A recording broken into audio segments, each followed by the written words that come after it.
Oui, donc je vais commencer. Par rapport aux normes actuelles, nous, à Longueuil, on est juste normés sur les matières en suspension et le phosphore total. Les normes futures, on attend en fait la transmission du préavis de l'attestation d'assainissement municipal qui, selon ce qu'on comprend, va juste reconduire les normes actuelles et par rapport aussi qui va émettre des normes supplémentaires aussi qui dépendent des usages de l'eau. Et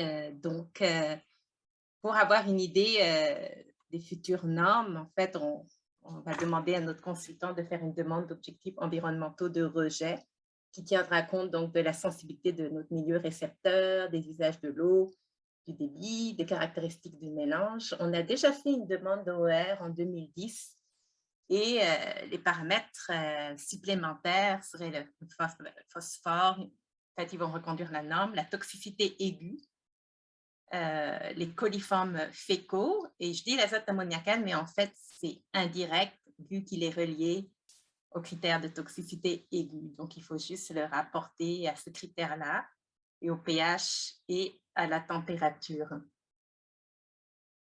Peut-être qu'on peut passer à l'autre diapositive.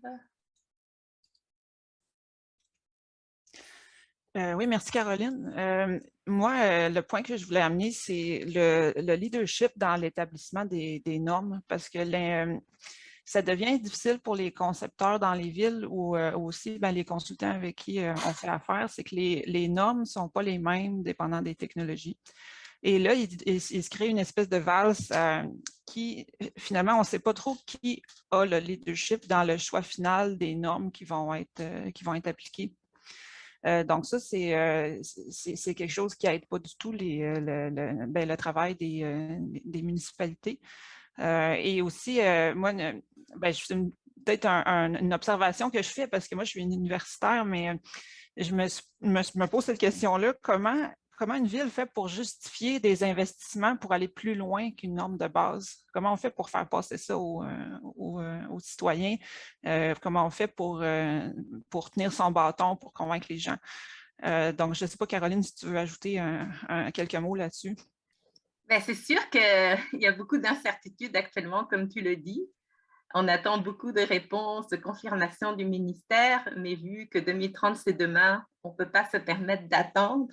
Donc, nous, comme toutes les municipalités, on se tient informé des problématiques environnementales et on envisage donc un traitement secondaire. Ça, c'est le minimum pour l'abattement de la matière organique.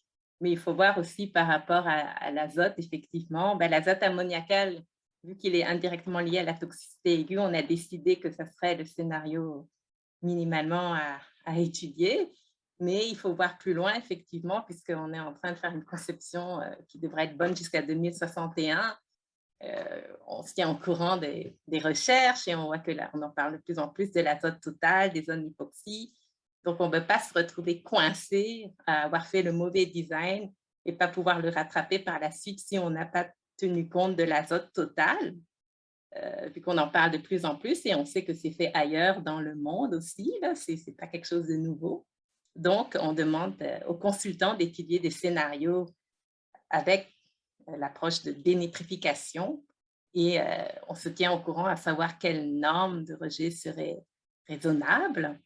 Donc, c'est sûr qu'il y a plusieurs scénarios qui à envisager parce qu'on ne sait pas encore sous quelle forme cette norme prendra, mais aussi, il faut en tenir compte. Il faut en tenir compte et pour convaincre les citoyens, bon, c'est sûr qu'il va falloir tenir compte de leur capacité à payer, mais on veut leur donner leur juste en tant que professionnels. C'est quoi les pour, c'est quoi les contre et c'est quoi les impacts environnementaux aussi de chacune de ces décisions, de ces scénarios. Donc, c'est clair que nous aussi, on tient compte de tout ça, puis on tient compte des développements aussi. Et donc, vraiment, on demande l'étude de plusieurs scénarios pour tenir compte de ça, et idem pour les contaminants émergents en plus. C'est sûr que là, il n'y a rien. Le ministère nous dit que ça ne va pas être normé suite à la caractérisation initiale. Ils nous l'ont dit plusieurs fois. Toutefois, en 2061, qu'est-ce qui va se passer? Je veux dire, on en parle de plus en plus et on sait que c'est fait ailleurs.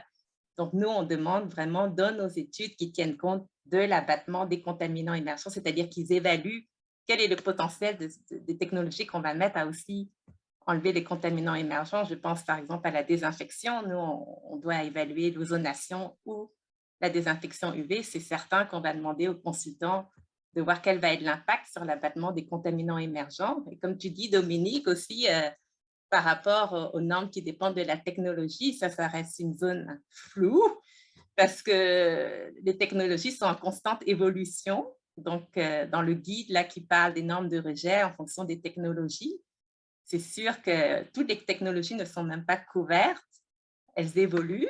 Et puis en plus, si on envisage, on étudie plusieurs scénarios, si on passe juste une partie du débit à un traitement secondaire performant, est-ce que ça voudra dire que les normes de rejet seront dictées en fonction de cette technologie pour tout l'ensemble de l'affluent combiné, ou on se basera plus sur une approche plus raisonnable qui tiendra compte aussi du milieu récepteur? Donc, c'est vraiment, il y a beaucoup de questions et je pense qu'on n'a pas le choix de se tenir informé puis aller de l'avant sans attendre trop des réponses fermes du ministère, en fait. Donc, je pense que c'était ça pour la partie et je te laisse la parole, Dominique. Le dernier point que je voulais aborder dans ce panel-là, moi, j'ai utilisé le mot équitable. C'est surtout pour les petites villes, les petites et moyennes villes. Ces villes-là ont à gérer des parcs d'installations septiques autonomes. Et là, on parle beaucoup des grosses stations, on parle beaucoup des normes qui s'en viennent. Puis pendant ce temps-là, ben, les normes en assainissement autonome, il y a une inertie qui est tout à fait complète. La situation pour les municipalités, c'est que, bon, ils doivent autoriser des permis pour installer des installations septiques. Et après ça, les villes peuvent avoir leur propre réglementation pour ce qui est de l'inspection et des maintenances. Et ce qu'on observe, c'est que les réglementations changent beaucoup d'une ville à l'autre. Et en fait, le moteur derrière ça, c'est plus la ville est grosse, plus elle a des ressources pour monter des règlements plus complexes, plus contraignants. Et pendant ce temps-là, les plus petites municipalités ont des règlements qui sont très, très, très rudimentaires. Et donc, on n'a pas du tout la même qualité de suivi dans les installations septiques, alors qu'on sait qu'il y a des problèmes pour les lacs, on sait qu'il y a des problèmes pour l'eau souterraine. Et là, on parle des contaminants émergents, mais quand est-ce qu'on va parler de ça pour les ouvrages qui font l'infiltration dans les sols naturels? Donc, s'il y a des petites municipalités qui ont des points de vue là-dessus, je serais vraiment intéressée à les entendre.